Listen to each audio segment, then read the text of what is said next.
Kalau korang buat video konten, ada satu benda yang tak boleh dipandang ringan ataupun dipandang remeh, iaitu audio.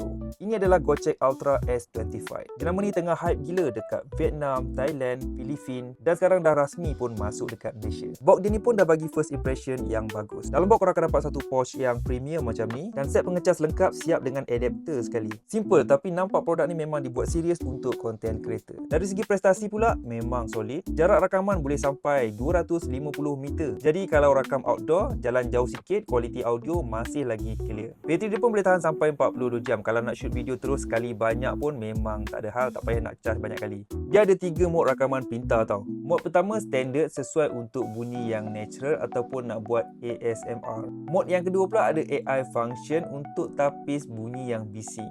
Dan yang ketiga auto balance untuk bunyi yang kemas tanpa fikir panjang. Dan bonus yang aku suka, mic ni juga boleh jadikan sebagai shutter remote untuk record video ataupun ambil gambar. Overall, kalau korang nak audio yang nampak mahal tanpa keluarkan bajet ataupun modal yang besar, Gojek Ultra S25 ni memang pilihan yang paling berbaloi. Dan sekarang ni tengah ada promosi untuk 100 pembeli terawal Gojek Ultra S25 ni akan dapat sekali mic S24. Menarik kan? So, kalau korang berminat untuk dapatkan mic ni, jangan tunggu lagi, tekan link dalam video ni.